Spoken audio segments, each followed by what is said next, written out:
ধারাসুদি স্ত্রীকে করার অভিযোগ, স্বামীর বিরুদ্ধে বাড়ি ছেড়ে পলাতক অভিযুক্ত স্বামী। ঘটনায় ব্যাপক চাঞ্চল্য গোটা গ্রাম জুড়ে। স্বামীর ধারালো কোপে স্ত্রী, ঘটনায় তীব্র চাঞ্চল্য গোটা গ্রাম জুড়ে। ঘটনাস্থলে রানাঘাট পুলিশ, জেলার উচ্চপদস্থ পুলিশ আধিকারিকরা। ঘটনাটি নদিয়া শান্তিপুর ব্লকের গয়েশপুর পঞ্চায়েতের ধারাপাড়া গ্রামে। জানা যায় গৃহবধূর নাম বন্দনা মোদি, স্বামী মুক্তি মোদি। জানা যায় শুক্রবার সকালে গ্রামের একটি চাষের জমির পাশেই মহিলার দেহ দেখতে পান চাষিরা। গতকাল রাতে খাওয়া দাওয়া করে শুয়ে পড়েছিলেন তারা।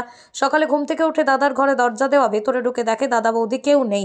পরবর্তীকালে দেখা যায় যে দেহ উদ্ধার হয়েছে বৌদি বন্দনা মোদির। অভিযুক্ত মুক্তি মোদি কাজকর্ম না করে অহেতুক তার স্ত্রীর উপর শারীরিক মানসিক অত্যাচার করত, আর সে কারণেই এমনটাই এখনো পর্যন্ত প্রাথমিক ধারণা। অন্যদিকে ঘটনাকে কেন্দ্র করে থমথমে গোটা গ্রাম।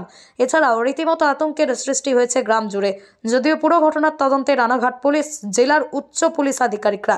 সকালে আমরা পাড়ার মোড়ে দাঁড়িয়েছিলাম, যারা মর্নিং ওয়াক করতে যায় ওরা বললো এখানে একটা মেয়ে ছেলে পড়ে আছে। আমরা তারপর আমি প্রধান, গয়েশপুর অঞ্চলের প্রধান, আরও কিছু লোক ছেলেপেলে নিয়ে আমি নিজে এসেছিলাম। এসে দেখলাম এখানে একজন মার্ডার হয়ে পড়ে আছেন, কানের এখানে রক্ত বেরোচ্ছে, মানে কুপানো অবস্থায়, শরীরে এক জায়গাতেই, মানে কানের পাশে। আচ্ছা, এসেছি তখন কটা বাজে? 8:30 মতো, সকাল 8:30। হ্যাঁ, অবশ্যই আতঙ্ক তো অবশ্যই, মানে যেখানে সেখানে এরকম বডি পড়ে থাকবে তাহলে সাধারণ মানুষের নিরাপত্তা কোথায়? জায়গার নাম হচ্ছে গয়েশপুর আর কালীনগরের মাঝামাঝি। আপনার নাম? পাপুল পাল। আপনার নাম কি? আমার নাম বিদু। দাদার নাম? মুক্তি। আর বৌদির নাম কি? বন্দনা। এই যে চাষের জমি থেকে একটা মহিলার মৃতদেহ উদ্ধার হয়েছে, চেনা গেছে? কে হয় আপনার?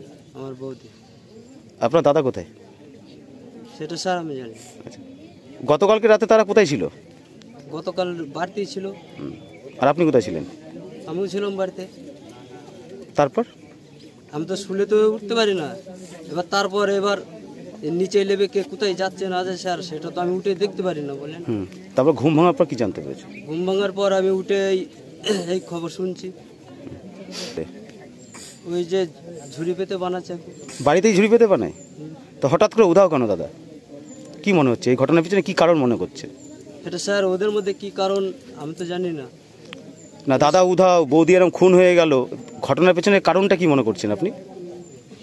এটা একটা ওদের চক্রান্ত আছে নিজেদের মধ্যে, স্বামী স্ত্রীর মধ্যে। তাহলে কি স্বামী কি স্ত্রীকে খুন করলে মনে করছেন? এখন সেটাই তাই। বাড়িতে আর কে থাকে? আমরা বাড়িতে সবাই থাকি। মা আছে, আমরা দুটো ছেলে মেয়ে, আমার স্বামী স্ত্রী। মা কোথায়? মা গেছে সকালবেলা, উঠে খুঁজে পাচ্ছি না।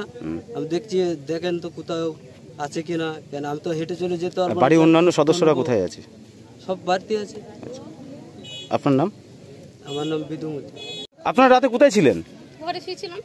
আচ্ছা, তারপরে কি সকালবেলা উঠলাম, উঠে টিয়ে আমি দুপুর কাজকর্মগুলো করলাম, করে টিয়ে তারপরে চূড়া উঠছে না।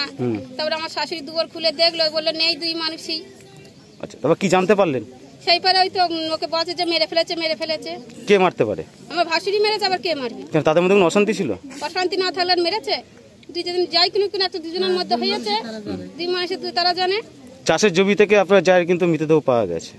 হ্যাঁ, চিনতে পেরেছেন আপনার জায়গাকে? আমি এই গেঞ্জিটা দেখেছি আর কি, আমার জারি। তাতে কি চেনা গেছে আপনার যা? তাহলে কি এই ঘটনার পিছনে কি মনে করছেন? খুন হয়েছে মনে করছেন? খুন বলতে আমার ভাসুরি করেছে। কি চাইছেন আপনারা এখন? কি চাইছেন আপনারা? আমার ভাসুরকে এখন ধরতে হবে। আপনার ভাসুর কি পলাতক? হ্যাঁ, পেলিয়ে গেছে, আমার ভাসুর বাড়ি নেই।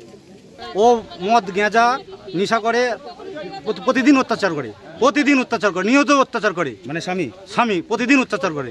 আর আমরা পিসির ছেলেরা মাঝে মাঝে এসে আমরা মিউচুয়াল করে দিয়ে যেতাম, বা থেমি যেতাম। যে সংসার করতে গেলে অনেক কিছু ঘটে যায়, আমরা সেই বুঝ করে থুই যেতাম। এই ঘটনা কতবার ঘটেছে? বারবার ঘটেছে। কি নাম? বোনের নাম কি? বন্দনা মোদি। স্বামীর নাম? স্বামীর নাম হচ্ছে মুক্তি মোদি। আমরা ওর প্রচণ্ডভাবে শাস্তি চাইছি, ফাঁসি চাইছি আমরা।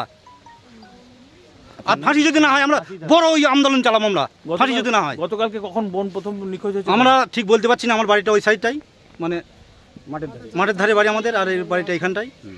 আমরা ঠিক বলতে পারছি না। বাড়ির থেকে খবর পেলাম, বলে 10টার সময় বার হয়ে গেছে বাড়ি থেকে। রাত্রির 10টা গঙ্গাসাগর যাবো বলে বার করে নিয়ে গেছে বাড়ি থেকে। সাইকেলে নিয়ে গেছে। সাইকেলটা কোথায়? সাইকেলটা কোথায় দেখতে পাইনি এখনো পর্যন্ত। গঙ্গাসাগর বেড়াতে নিয়ে যাবে বলে? হ্যাঁ নিয়ে গেছে, দিয়ে আমরা গিয়ে দেখলাম, প্রথম তো চিনতেই পারিনি আমরা, মানে এমনভাবে বিভৎসভাবে আপনি কোপানো জানেন হয়েছে। তখন যখন এই বডি পড়ে রয়েছে একটা হ্যাঁ আমি দেখতে গিয়েছিলাম হয়তো। আচ্ছা ও কি বিভৎসভাবে কোপানো হয়েছে? হ্যাঁ কোপানো হয়েছে, মোটা দাদি কোপানো হয়েছে।